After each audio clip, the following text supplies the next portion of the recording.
My name is Barbara Gamble. Eleanor Ryan. Thank you. Are you natives of Ottawa, of Canada?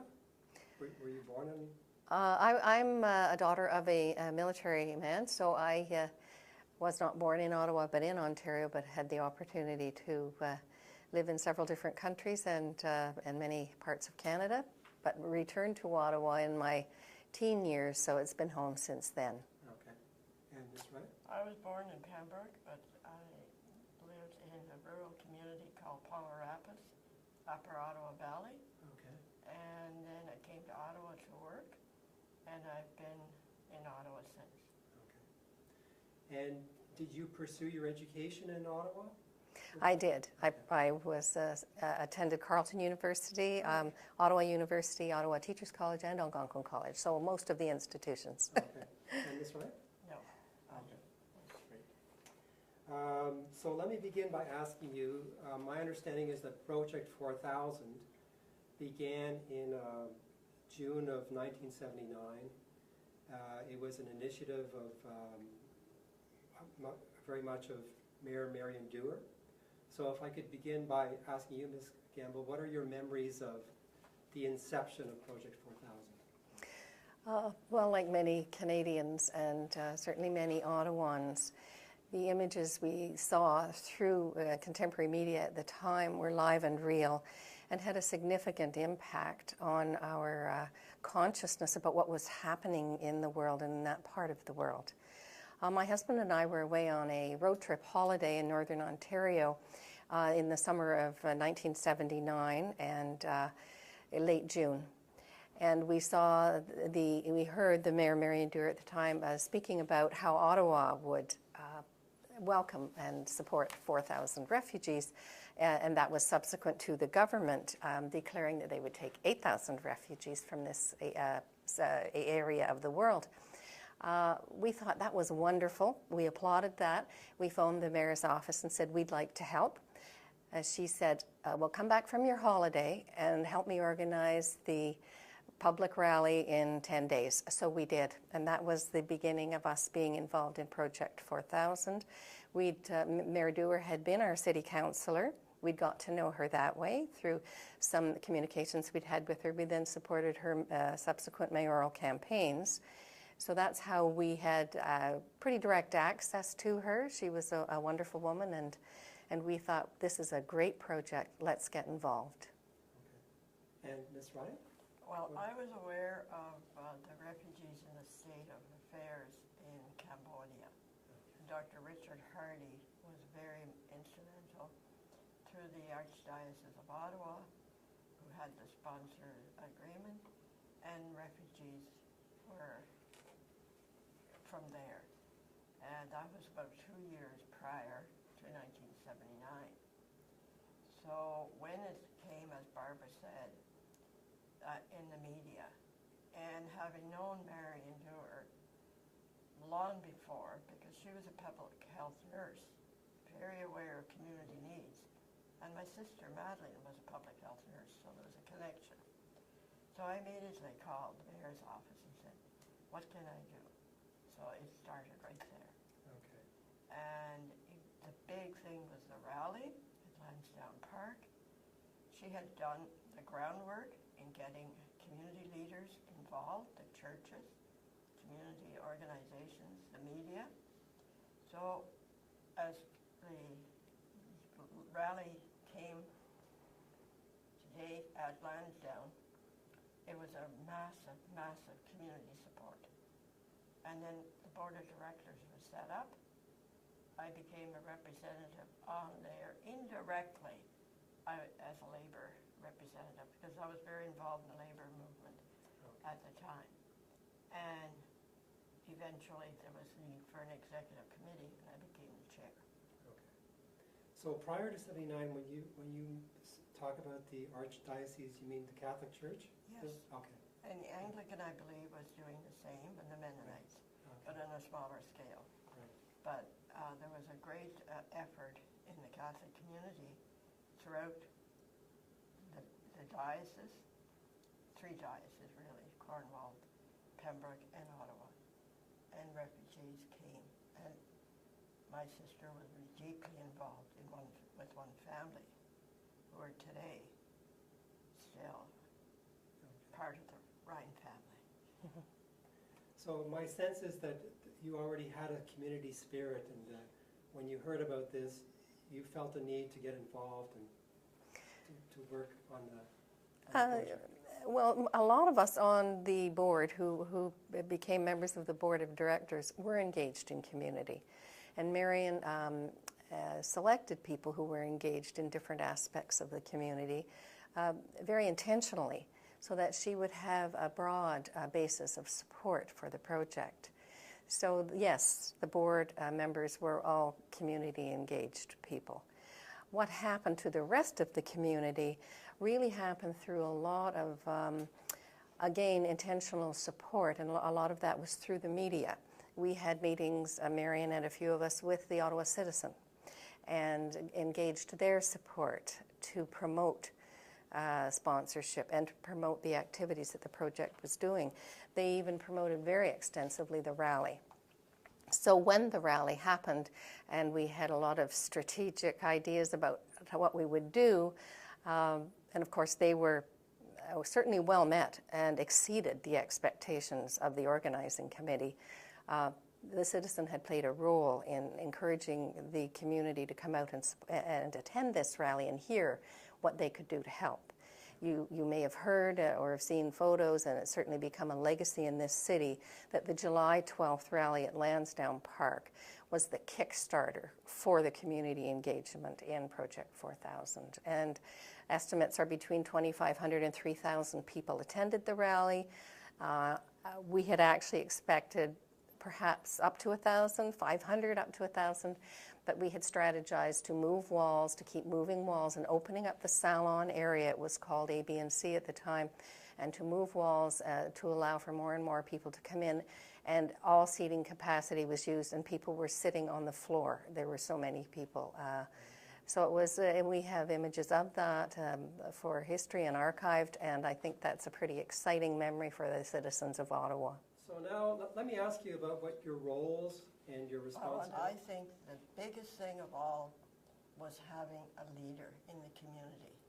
And the leader happened to be Marion Dewar. And she had the wisdom to incorporate and get the whole community through their leaders involved. And that was the biggest thing. It became a movement. Later on, we didn't know at the time, but later on we saw. But it was leadership with community leaders involved and the community ready to do something. So how would you describe how Marion Dewar went about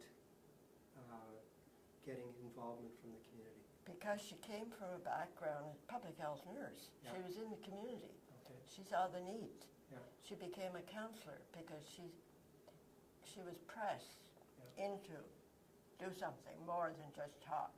Yeah. So became a counselor. So she had a good background of community issues, but she was very wise. She also knew she had to have the leadership, the business, the press, the religious communities, the ethnic groups, very small, but that existed, and labor. Right. And I think I was the leader for some people. For sure. So the assumption I'll make then is that she invited all these individuals to come and meet with her to long before in she June. had them on site by July 12th. Yeah. Okay. Great.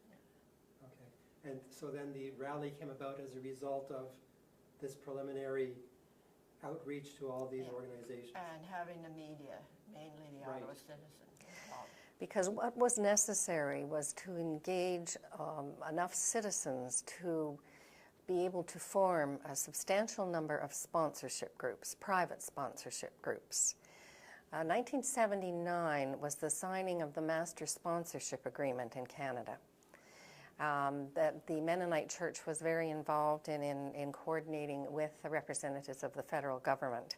And that was really the stimulus and also the access point for people to be able to form citizens groups And if they had the resources, financial resources, and an umbrella organization that they could work inside, then they could privately sponsor people they didn't know, had never met, but knew were in need of a new home and a new country to come to.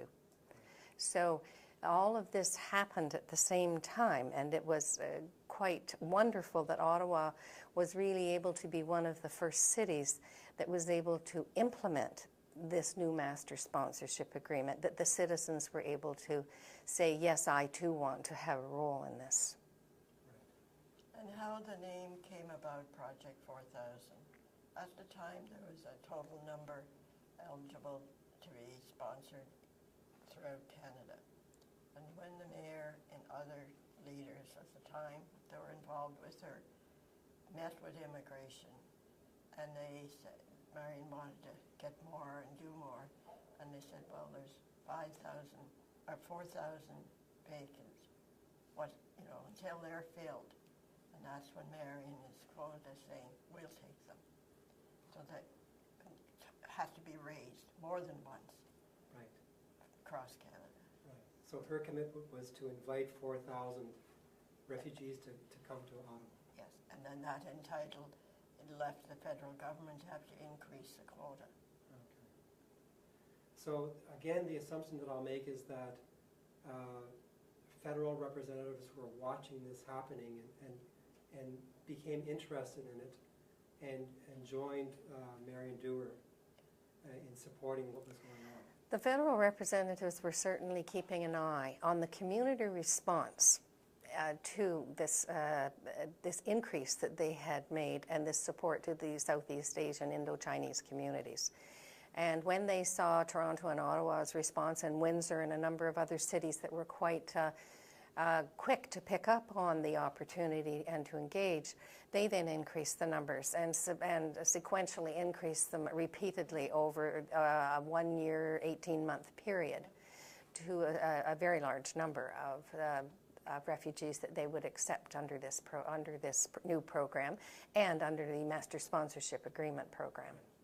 Okay, great. So the role that Marion played was a national role, and I would say a global role, in showing what everyday citizens, how they wanted to see this unfold and how they wanted to commit. These were commitments. How they wanted to commit to engaging in assisting others in need.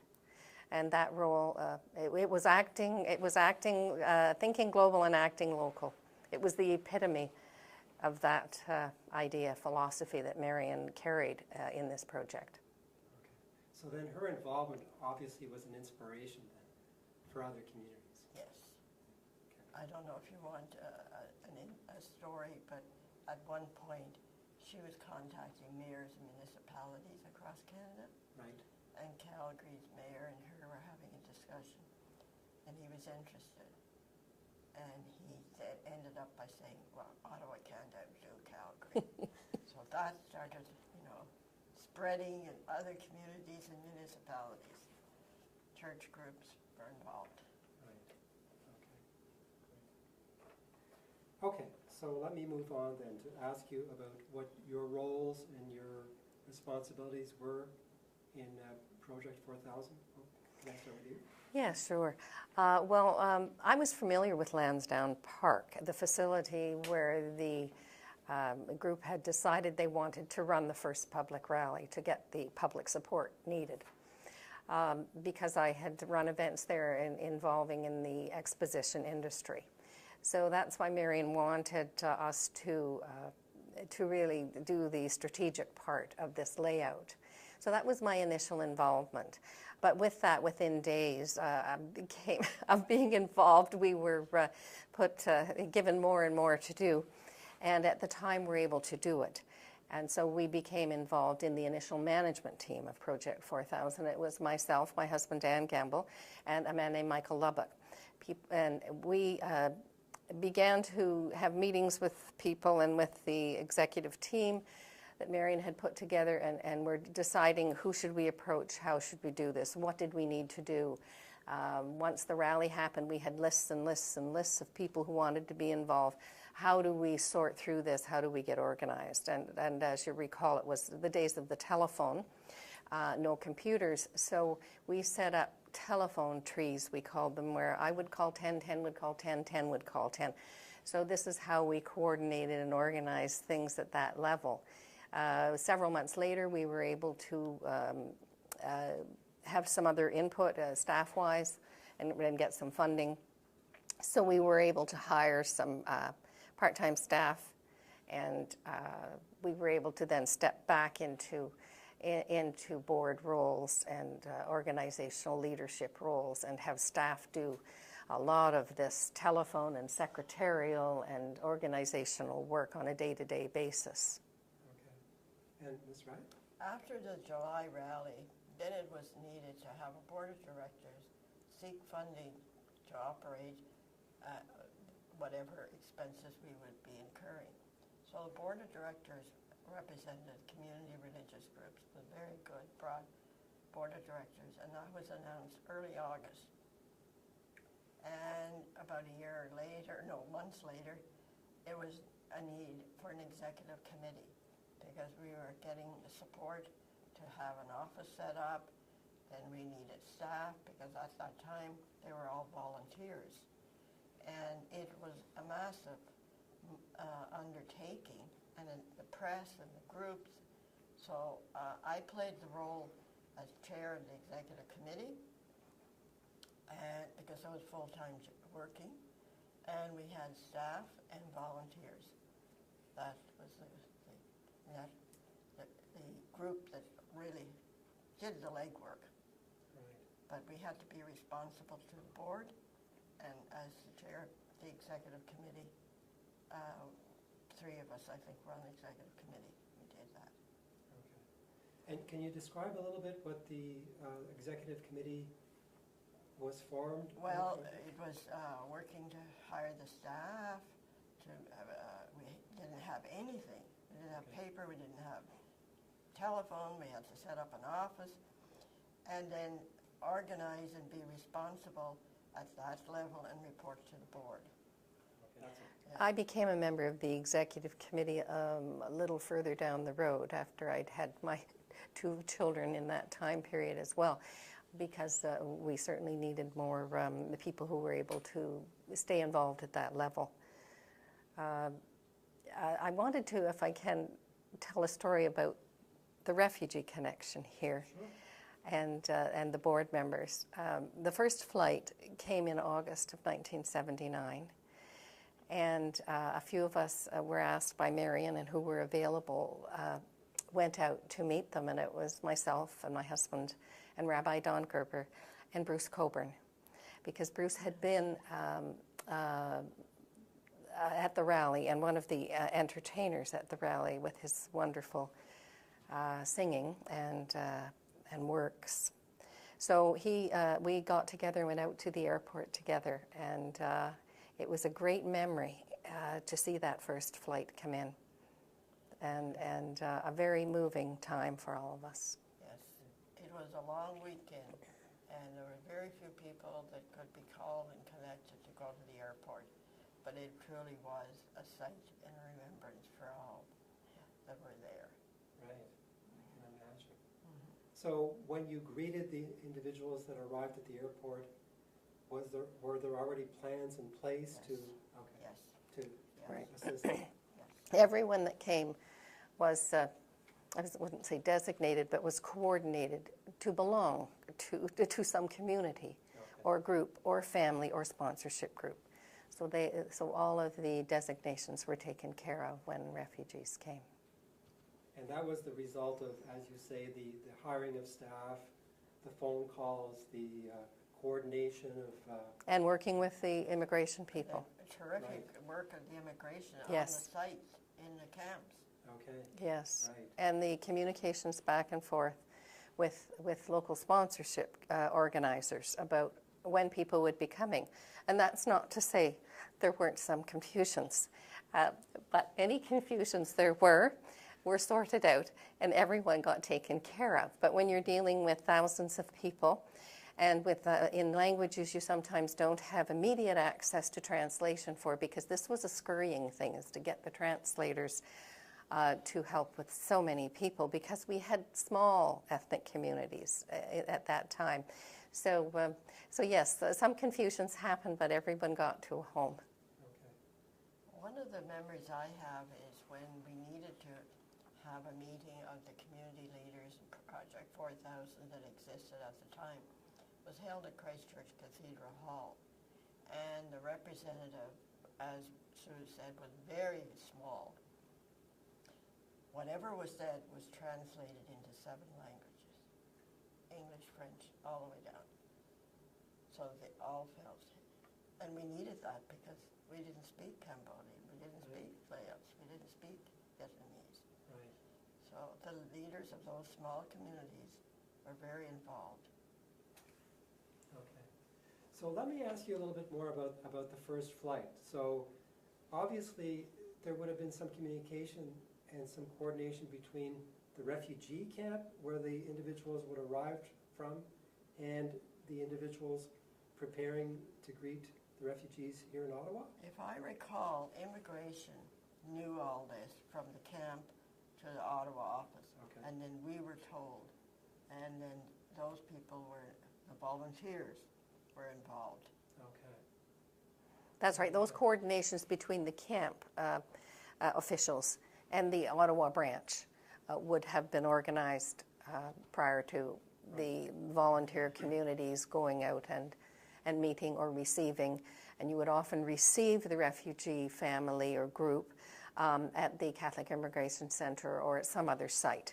They would be taken there on a bus from the airport, and then you would go and meet the family at a specific site. Right. Everyone didn't flow out to the airport because there would have been too much communication. So it was a controlled entry, and then you would meet your family in a designated space.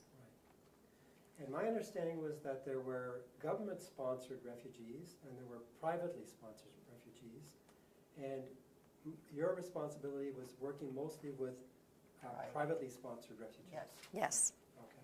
It was. Private sponsor group, and Sue can explain that, was to have accommodation, to be ready to meet them, take care of them. On a 1-year commitment. Okay.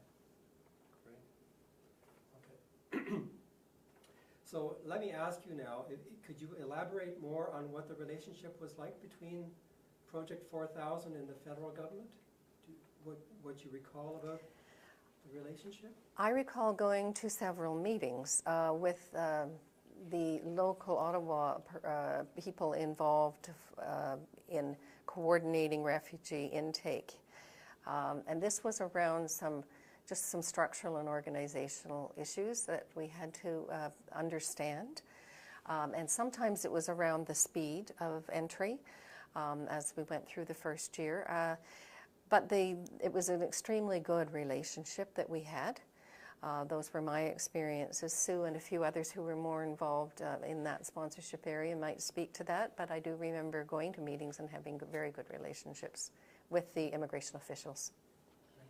I didn't attend many of those meetings because I was working full-time, and we had key volunteers and a staff person that took on more of that with the mayor, Right. her designate. If I might go back to before that question, the talk about how the project, once the rally happened, how we then moved into and communicated and coordinated activities with the broader community. I think it's very interesting to know that it was all volunteers in the community who we would give quite quick training to, but who picked up on it very quickly. We would go out as teams. We would go out with the sponsorship agreement forms that we got from the governments, and government and then had adapted into even simpler language so we could communicate this to large groups of people. We would go into libraries, offices, churches, community centers, private homes. In the evenings, we'd go out and meet with groups of people who were so keen to sponsor. And that, I think, was the exciting momentum that we all felt. That was the energy. The experience was about, for me looking back, was about energy, a tremendous dynamic community energy, and which became a movement, which has subsequently kept a lot of national sponsorship programs going, is a trace of that energy and new energies as people, as new generations become involved. And that's a wonderful and beautiful thing to discover in a community. And people sharing with each other and wanting to do something proactive. Okay. And for the groups to have to raise the initial amount that they had to have committed, and if I remember, it was $10,000 for maybe 10 families in that catchment area. That was a lot to do, and they did it. They were determined and wanted to work, and not one group reneged. Okay. Not one sponsor group. That's a pretty amazing, amazing statistic that everyone came through. Yeah. So now that you've talked about that, I'm wondering now, when a refugee family would have been, or a sponsor would have gotten involved with a refugee family, what would have happened then? Would it be like Project 4000 handing off the family to the sponsors, and then the sponsors went off and looked after them themselves, or No. was there a continuing connection with Project 4000? The sponsor group normally ensured they had a nurse, they had somebody financial, they had a volunteer for the material needs they needed, and education, a teacher. And then once they needed beyond that, Project 4000 was the place to go. Did they need a dentist? Did they need a doctor? Did they need boots? Whatever the sponsor felt they needed advice for or help, we had the volunteers and the staff at Project 4000. And that, the Catholic Immigrant Service, the OCSO, the clothing depot, all of that, they grew because they were very involved through Project 4000, with Project 4000. Yes, the settlement sector was quite small at the time that Project 4000 was initiated. There were 2 to 3 staff, perhaps 4, at some of these larger now settlement agencies, which have grown tremendously to provide the support that they need to welcome new Canadians, newcomers. So we worked very closely with those settlement agencies, but they did not have access to a lot of the things that we needed. So we made a link with the Canadian Dental Association, for example. And in fact, the president of that at the time was a sponsor himself. So we just made tremendous connections with professionals in the medical fields, in the social service sector, in the educational sector, through school boards. All of those, our volunteers and our board members at Project 4000 worked very hard to make all those links happen. And people were eager to help. So it was a beautiful experience to see the support that was behind this movement. I think the settlement sector is certainly learned a lot. The professionals in the sector learned a lot from Project 4000 as the community worked with them to make sure that things would be a smooth transition for newcomers. And we didn't have internet. We didn't have computers. So the other concern was ESL, if it existed, was very limited. Trying to find work for them, and with not having the language, English or French much. So the industry, the employers worked hard to fit them in to tasks that they could do. Right. And I wanted to ask you about that. The whole issue of language, I'm sure would have been something interesting to deal with. I'm assuming that the immigration department would have provided some English as a second language training. But maybe the sponsors had to do a lot of work in assisting the individuals to learn English or French? Or Yes, that did happen. A lot of the sponsor groups had people in their committees who would be responsible for assisting with language development and language learning. And they'd go to their homes, several times a week to assist. There was a small ESL, English as a second language, set up in Ottawa. In fact, I have a family member who was involved in that for 30 years, and it grew substantially along with the other settlement service sector. It had to, for people to have employment and to be able to integrate into the broader community. So it did, and it was an extremely important sector for settlement is language services. And most of the settlement agencies were very involved in that as well, and the school boards. But you're right that we did have to turn, and the government, various levels of government, had to become very quickly responsive for providing funding to assist with settlement services. okay. So one story I can tell you in the rural community where wood would be the source of heat in the winter, the sponsor group was very concerned because they weren't accustomed to this. A stove with wood, and who did they contact when the neighbor's probably a mile away. So the sponsor group would take turns staying right with them until they became comfortable. Okay. So each group, sponsor group, had to deal with the uniqueness of that refugee family. Should I assume that there was also an effort to provide employment opportunities to, if it was a family, for example, to both spouses, that the husband and the wife would? No, the mother had to stay at home. At that time, 40 years ago, most often the mother did stay at home because there weren't as many early childhood education centers available or daycare centers available 40 years ago. There wasn't early kindergarten classes, so it was a different societal structure 40 years ago, so many times the women did stay home. They were often the ones, too, who, when they got the opportunity, and if daycare service was available, they would go into the ESL courses. And very quickly, people who were involved in the community saw that need, that there had to be daycare at the ESL centers. So, we began to have to parallel many social service needs to make things happen. Okay.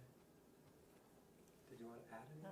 No. And I want to say that the Indo-Chinese community was very quick to pick up the way of the world in Canada and to pick up language and to be eager to learn. And that eagerness was a huge part of the success of their communities. The services were there and they would take advantage of them. They were very, very eager to become involved in life in this city. Right. But obviously part of the experience of learning the language, English or French, would have occurred in the workplace, obviously. Many of the jobs available to the newcomers were at the labor level, at physical labor level jobs, and because of language. And as language improved, they would then be able to move into the sectors that they had perhaps come out of in their country of origin. But initially, many of the newcomers worked in the intensive labor fields, and actually still do. Is my experience, until their language levels are adequate, or until opportunities present themselves that are in their field of training. Okay. And we do have a training and assessment centers now for newcomers, and we were looking at establishing those. We have reports about trying to set up assessment centers in 1979-80. We had a group of volunteers working on that, reporting to Algonquin College. So we had these connections of people who were experts in the field at the time, all of a sudden seeing the wheels spin a lot faster, that we had to do a lot more very quickly. And that energized everybody, actually, and it made us think outside of the current boxes we were in. And I think it helped us grow as citizens. Okay, so now I'd like to talk to you about, or ask you about, the different types of partnerships that were formed between Project 4000 and the sponsors that came forward to assist with the refugees. Can you talk a little bit about that, please? I can speak to the Canadian Dental Association. Dr. Byrne Reeser was involved at the time in the CMA, Canadian Dental Association, and he was involved in sponsoring a family through a church community, and a Canadian Dental Association came forward very quickly to offer free dental service, and that was a tremendous need. It continues to be today with the newcomers who have stayed in refugee camps for any period of time, because that's not a service that's provided very commonly. Is dental service, and this can be very critical to people's health, as we know. So that was a generous contribution made by dentists across the country to help refugees. The health service system, of course, the workers in that sector stepped forward well beyond their time, their work time, to assist in the evenings and weekends, to assist families in any way they could with health needs. And more centers were set up as funding came forward from different government levels. More centers were set up to deal with the newcomer issues. And I think the sponsor groups had some networks also that they were able to tap in local doctors, what was needed at the time. Right. So, for example, if the Catholic Church was involved with the sponsorship process, then I'm assuming that sponsors in individual parishes would have offered to take in refugees and provide them with assistance. Would that have gone on, for example? Oh yes, the churches, many of the churches were already very involved with sponsorship in Canada since post-World War II. Okay. And had great experience and knowledge, and their knowledge was what really enabled us to know what sponsorship really meant. You can get a form and you can fill it out, but to know what it means, what that level of engagement is, what that one-year commitment is, both technically, financially, and emotionally, these communities, through their sponsorship agreements with the federal government, they had this experience. And they were able, and they were very, very important in sharing that information to new citizen sponsorship groups, which hadn't had that experience before. So we were very reliant on the religious sector involvement to know how to proceed with a lot of details.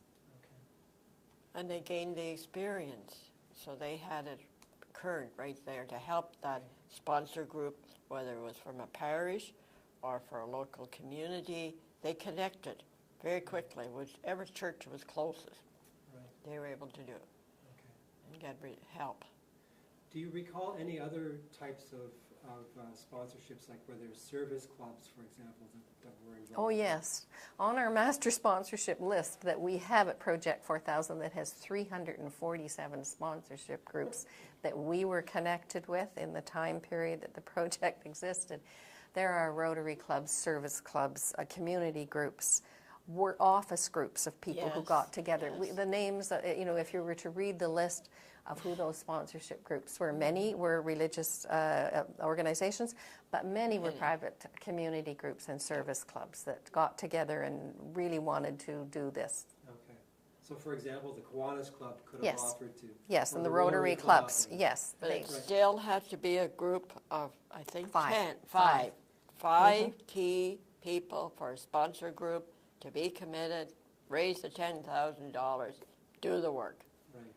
They were the strong, and that was the community, Okay. whatever group you came from. Okay.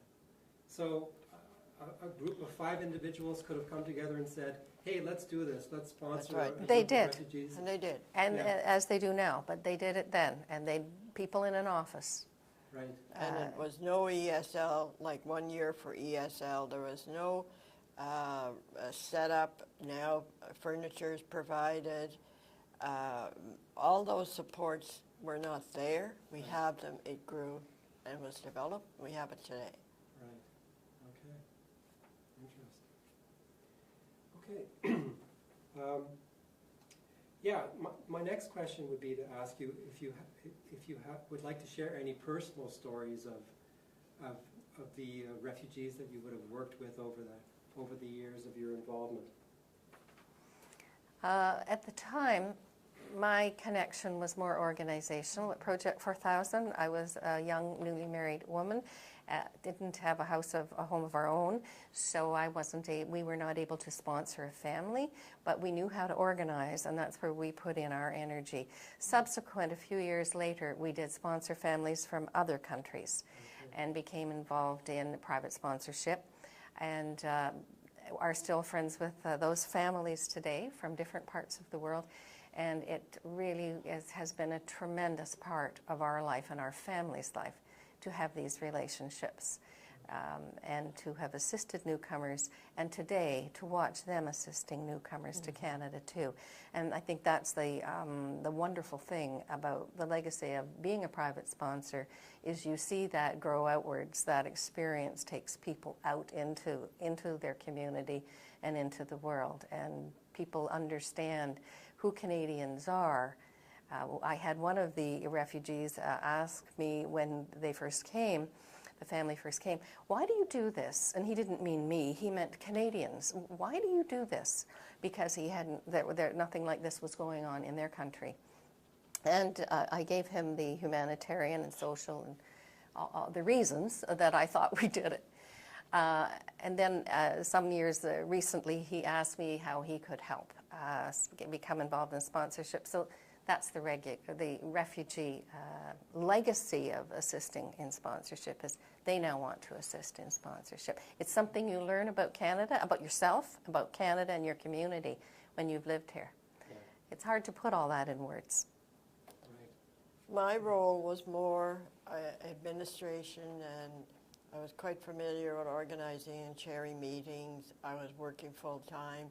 My sister was a sponsor for a group, and I knew others that were sponsoring. So my role was more working with the board, working with the executive, the staff, and some contacts of leaders in the community, such as labor. Personally, I know the outcome of having the refugees' families and how they became education was very key for the family. That parents would sacrifice a lot in order to have the children have higher education. Right. And today we know the benefit of that in Ottawa and in Canada. Yeah. Eleanor and I have both stayed very close to these communities over these 40 years. And we've had, these are communities that celebrate many things, and often, and frequently, and wonderfully. So we've been included in their celebrations of their trip and journey and lives in Canada, and that's been very significant to a number of us who've stayed involved. We've seen their families when they came. We got to meet them. We've seen them grow. We've heard them speak many times. We know their personal stories. We were there within days of them arriving. We met many of them. So our experiences and our connections with this community are rich and deep. And that too has really, I believe, influenced our lives and our understanding of their experience. At one celebration, it was a small group, and after I was going out, and there were a group of women, and I went over to talk to them, and they asked who I was, and I said, well, I think you came maybe off the first plane, and that is exactly. They were there, they were children, they were early adults. 2 or 3 of the women broke down to cry. They were so grateful. And that has shown so many times. They are so grateful for what they did, what we did, and I try to say, you do the same. And they have, to a large extent. Right, okay. Can you share any stories that you would have heard from sponsors about what their experiences were like assisting the refugees? You know, the Project 4000 days, a lot was required of the sponsors, and it still is. If you engage in a private sponsorship commitment, it's a commitment. on many levels. But in that time, the energy that was required was tremendous because they did not have the settlement sector resources that are there today. So they became very close-knit groups, many of them, Yes, sponsor yeah. groups, and of course they're lifelong friends themselves, people who did these sponsorships. And usually one or two key individuals in the groups would be considered the chairperson or the host. And often the family would have lived with those people when they initially came. And they have maintained usually the relationship throughout the many years with these families. There were challenging experiences, and and as you would expect, coming to a new country, and language was a challenge often, and you would have to wait to find an interpreter to explain something until we were able to set up telephone lines to interpreters. And now, of course, we have all sorts of access to that sort of skill through internet. But the groups were challenged, but the commitment drives and the motivation to assist would give people the energy to work through challenges. We were able to access medical professionals and professionals in other fields to help people with situations as they would develop. Okay.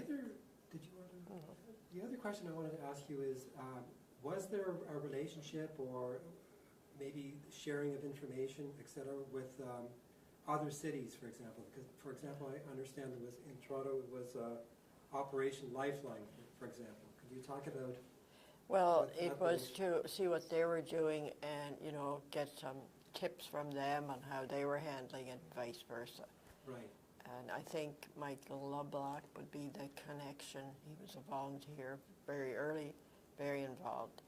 And that's where I was not directly involved. I knew, and I knew there was good rapport between them, Right. and supportive. Yeah, the mayor's office in Toronto was connected through people, her executive assistant at the time, Donna Holtham, who had a lot of direct contact with us at Project 4000 on a day-to-day basis. We could go back to the mayor's office for facts and information and connections we would need right away to things. And they had very good connections with the Operation Lifeline people in Toronto. And Howard Edelman and their office would be speaking about various issues, and they would actually work together with immigration too, to help resolve those sort of formal and governmental issues that would come up around sponsorship and around immigration. So the chiefs and leaders in cities did get together and did communicate about how this was all happening. It was a national experience. And the leaders did stay in touch around it. And we were very fortunate to have immediate contact with the mayor's office at any time we needed it. So Ottawa at that time was an Ottawa council. We didn't have regional government. Right. So one of the first things, Marion Dewar, the council, made a commitment to be supportive. So there was some administrative staff, administration provided for us. We knew who to contact for what, and that was utilized and very, very helpful. The City of Ottawa and the councillors were extremely supportive, which made the task much easier. Okay. So in addition to Marion Dewar, members of council were also interested in They were supportive, helping and one or two staff were the key contacts. Okay. So we did not take a lot away from the city operations, but we had some connection. Do you recall if there was a relationship between the City of Ottawa and, at that time it would have been the City of Hull? Was there anything going on there between the Gatineau area and in terms of... If I recall correctly, the Quebec government had a different immigration strategy and a different immigration numbers. Yes, that's right. But I think you'd have to look into that history to see how that developed. Okay. We were, actually, occasionally we would hear of families moving into Gatineau Yes. because of access to housing at the time, and because the French was a common language in Vietnam, because of the French involvement in the country of Vietnam. So that sometimes worked out, that a refugee family would move into Gatineau. But it became complex around services and things. So people were communicating and trying to sort out those issues at times. Okay. Thank you. It's my understanding that the two of you have been working with Sue Pike to go through all the documents that you've collected over the years concerning the whole Southeast Asian experience. Can you talk a little bit about what that's been like to go through all the paperwork? I'll turn this over to Eleanor and give her credit for being the master storage person of all these documents for the last 40 years. Eleanor knew what they were. She knows what the files are. And we've had communications with the City of Ottawa Archives, and they are interested and would like to have these materials for future research and study. So we are in the process of coordinating those file boxes now, just to make sure we know what's in them all and the resources. It's exciting, and it's a trip down memory lane for us to go back through them and see what was done by the people of this community. And Eleanor can speak to what she has in those, what we've seen in those boxes. Well, I was always, and I still am, involved and interested in history. And there mostly are my copies of the minutes, of the meetings we had, and key documentation. I would have copies, occasionally a few originals. But they were in some order, and we're getting them in a better order. To me, that's the history. And if you don't keep copies at the time, you lose a lot of it. Right. So it's there, and I'm happy. Well, I can transfer to the city archives. Right. So it's a detailed history of what the experience was like as it unfolded over the years. Well, mainly like minutes of meetings, Right. presentations, and settlement efforts. And there are files on Cambodian, from Cambodian families. Yeah, that's a big box. Their applications to Canada through the Catholic diocese at the time in 79, and even some might have been 78, but mostly 79, direct contact with letters, handwritten letters and photographs from families in refugee camps. So some of this material is very precious and very significant and meaningful in terms of here's the very tangible reality, rather than minutes and meetings, of people looking for safety, for security, for a new home, and for sponsorship.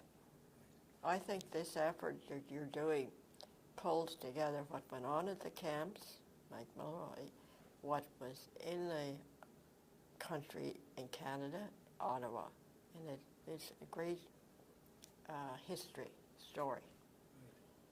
So I don't want to forget to ask you, at the time, in 1979, were there immigrant organizations that were already set up to help to deal with for example, did the Ottawa Carleton Immigrant Services exist? It did exist. Okay. They had 3 to 4 staff. I think they had maybe a maximum of 5 at OCISO at the time. Okay. And the Catholic Immigrant Services did exist as maybe well. Maybe 2 or 3. Yes, maybe. There were volunteers. Yes, Okay. But very rapidly, those numbers grew within a 12-month period. Okay. And they did receive funding because the government knew that they had to parallel intake with ability to settle. And that's certainly the challenge of newcomers, is making sure that those resources are there to provide good and adequate settlement services. Okay. And those groups worked with the government groups, not the private as much, but with the government, who didn't have the support of the unit of each sponsorship group. It's interesting to hear you say that. In the prior interviews that I did, my understanding was that the privately sponsored immigrants had it easier in terms of integrating into the community, Yes. as opposed to the government-sponsored refugees. Still. In that case, it took them much more time. Yes. And I would say with my contemporary experience, it is still that way. Yes. Okay. Absolutely. If you have a core network of people around you who know the community and who know the rules and regulations and how to get from A to B and get to this office and that office, you have much quicker access to settlement comfort. If you are a government-sponsored refugee and in a hotel or in a settlement, initial settlement accommodation, you can wait for some time for your worker to come and help your family, because this is caseload, which people in social work know. This is caseload management. And if a social worker with a government-sponsored or a case officer has 20 to 30 families to deal with on their roster, they don't get the faster assistance and support and direction and guidance that a family with a whole network of private sponsors around them is able to get. So it's a significant difference. You could be sitting and waiting for, as I said, hours for someone to come and take you for an appointment. Where in a sponsorship group, people were phoning each other, who's going to get this person today and now and how, and Canadians were keen to make things happen.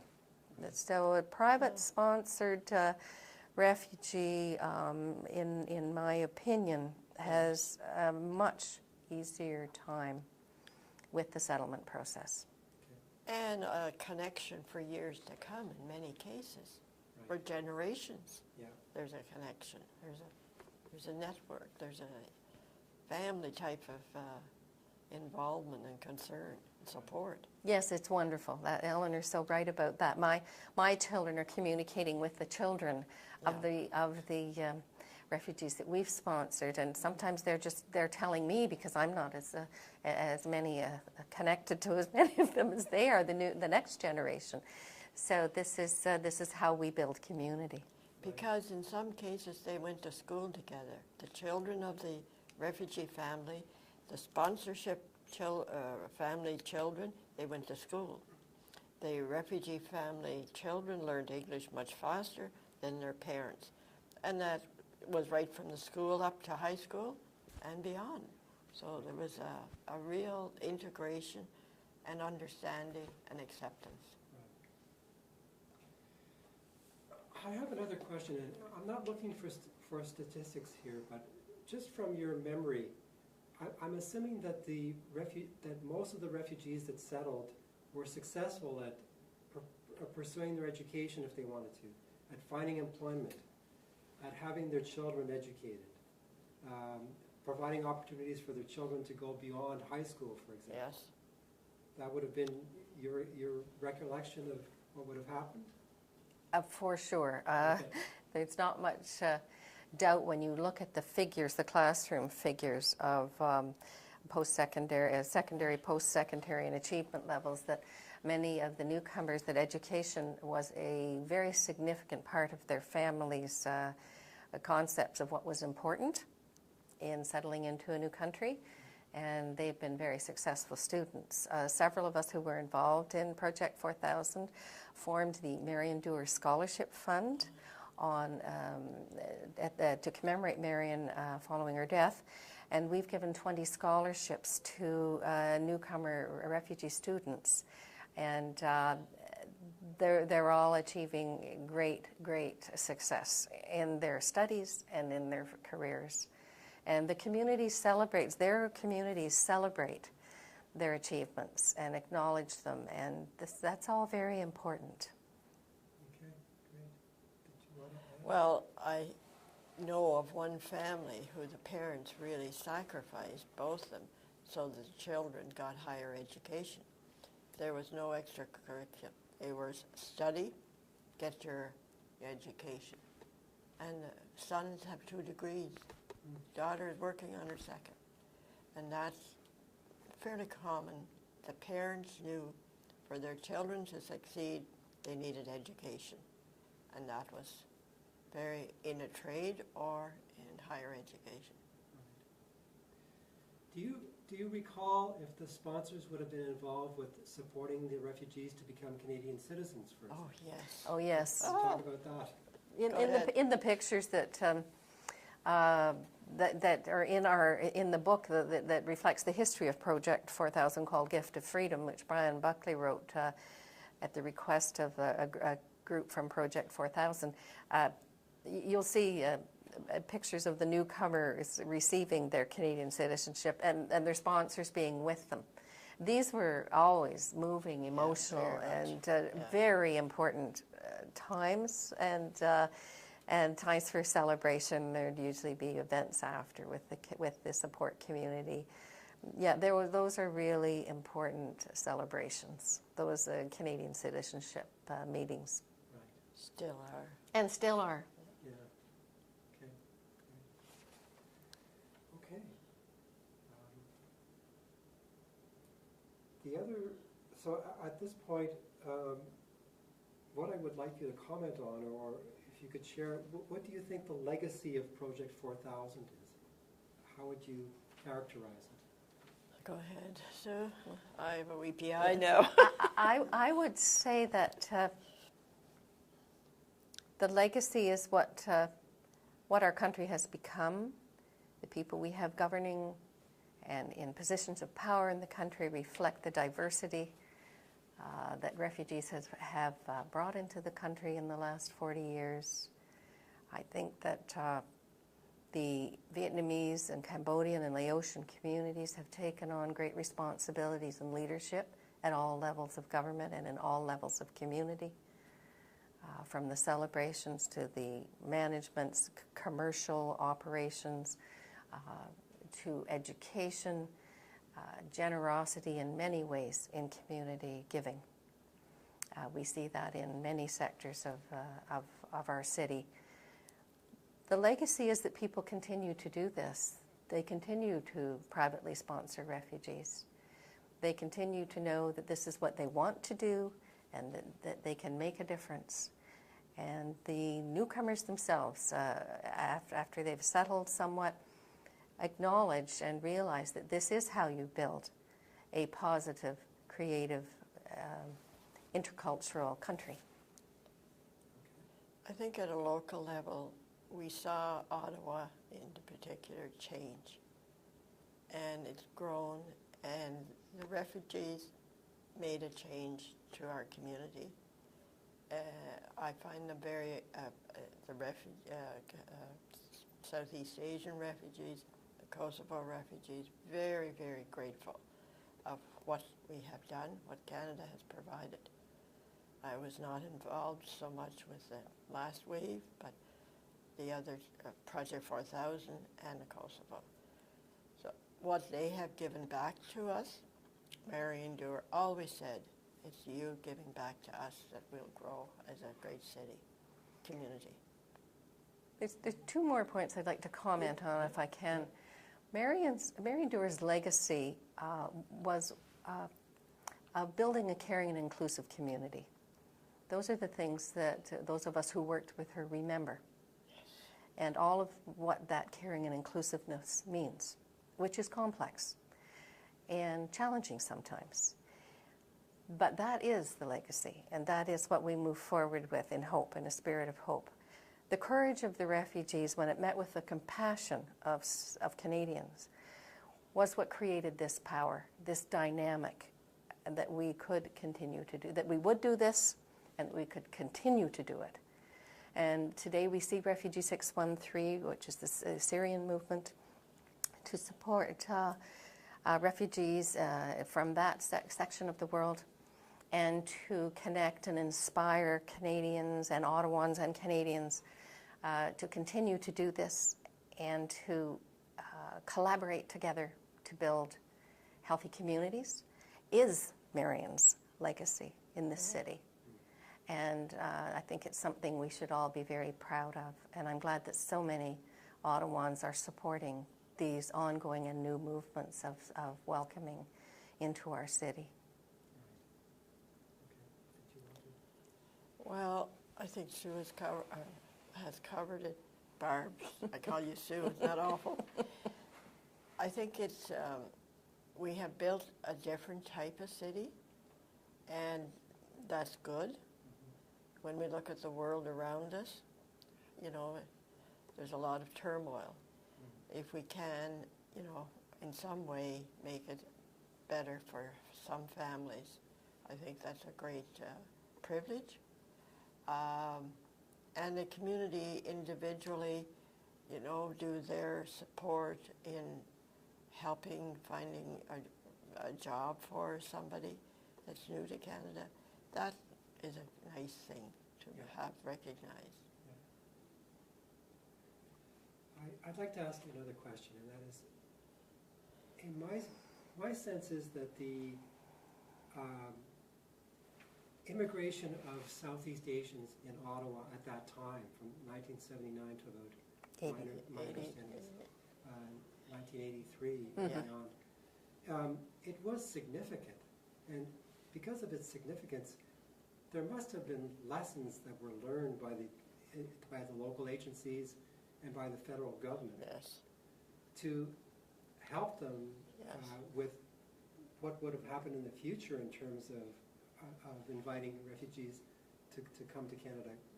What to you would be the most important lesson? I was very involved in the Kosovo when the refugee situation came in Kosovo.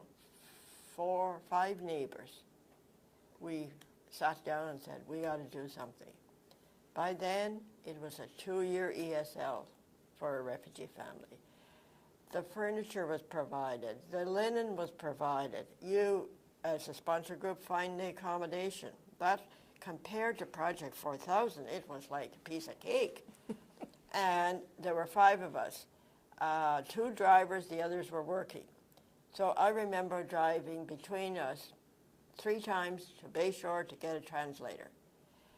Health issues. We knew how to work the system because I'd experienced it through Project 4000.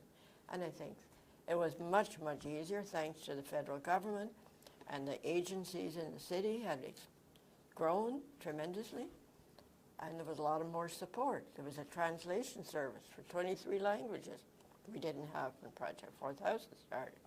So all of that, and it was a true experience. And to this day, one of the families we did sponsor 2. We intended 1. Immigration said, "Oh, here's another one." To this day, that one family consider me their closest support there is, and it's unreal how it's good to feel that they are part of the family. I'm part of their family, and me with them. And that's happened, I'm sure, in other cases. Right. If I think about what are the lessons learned, I can think about, personally, lessons learned, but I can also think about structural lessons learned, ways to stay in touch with your support groups, with the communities who are interested in supporting others, ways to inspire people, to educate them around the benefits of welcoming newcomers into the country, ways to bust myths, false myths around newcomers and refugee intake. And most of the negatives we hear are myth, because newcomers are a huge bonus to any country. As people who do the study and the reflection and the history know. And we've lived through these waves of newcomers, and we've seen the statistics. We know the history. We know how lucky we are, how fortunate we are as Canadians to have newcomers who want to come and live in this country. And that, I would say, is a very critical thing to remember, is to promote the facts so that we can continue to benefit, all of us, globally, from assisting refugees. And we know this situation is dire, more dire every year, and going to become more dire. and that we must stay aware of how we can be involved and assist in creating the world, the welcoming cities, the welcoming communities we all want to live in. Those are, I would say, that's the overriding lesson, is to stay conscious, educated, and aware about what the situation is and what the facts are in your local community and how to tie that community into this. Did you want to add anything? She said it very well. Barb, that is. Not Sue. Okay, my last question, it's an opportunity for you, if there's anything else that you would like to share about your experiences working with refugees, here's your opportunity. I'd like to second what Eleanor said earlier about what an excellent project this is you're doing, because it makes us look back and look to today and look forward. Yeah. And I think that's a tremendous thing to do, and that is what education does. And it's wonderful to also look back at the peers and friendships we've made, not only with the newcomers, but with people in government and people in education and people in institutions who all make a difference in this area. And about the good relationships we had with government, and how, as Eleanor also said, leadership is critical. Oh, yes. Positive and informed leadership, engagement is critical. And to know that that exists within our governments is very important, and that we should encourage that, because that's how we will work together, governments and communities, and and voice what we want, and make our voices heard. And to me, that's been a very big benefit from this review and reflection after 40 years. Okay. Thank you. I support everything Barb has said, but I also have a concern, because I think I'm on the older side of the group. In 79 and 80, we did not have internet. We did not have all the technology that's such a distraction now. We did it neighbor to neighbor. A lot of that, I'm sorry, has been lost.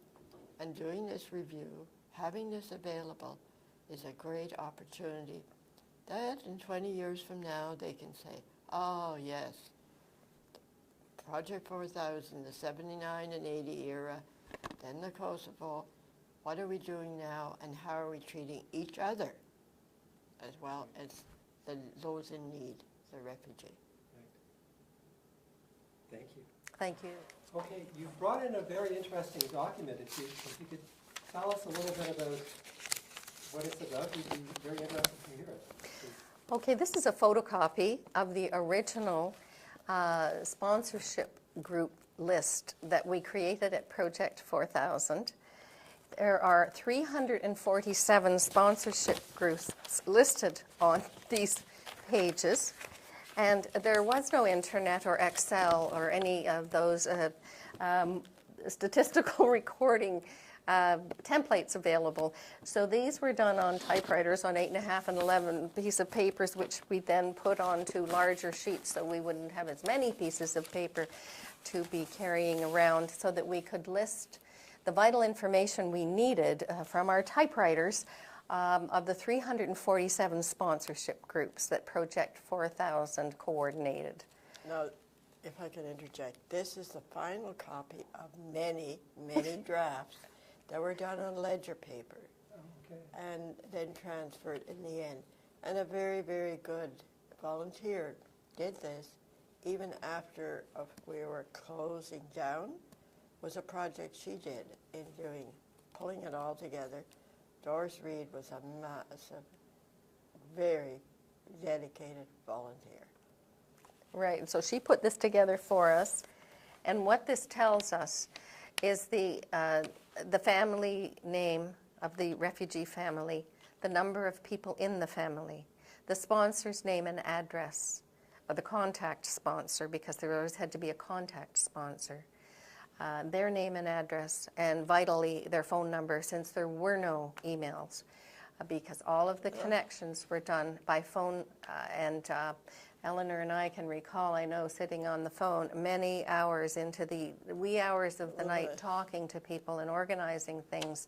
and you felt like your phone was glued to your ear. Now it's a cell phone, but the original home phones. So that is this very vital information that, of course, is now statistically documented in other more efficient ways, but this was a critical piece of information. And that, I think, shows, is the tangible part, the very tangible part of the lives of people who were affected by Project 4000 directly and became newcomers and Canadian citizens, and such a big part of our city. It's like the product of 4,000, this list. It has history and future, where they went from their arrival. Thanks very much. Very welcome. Appreciate it.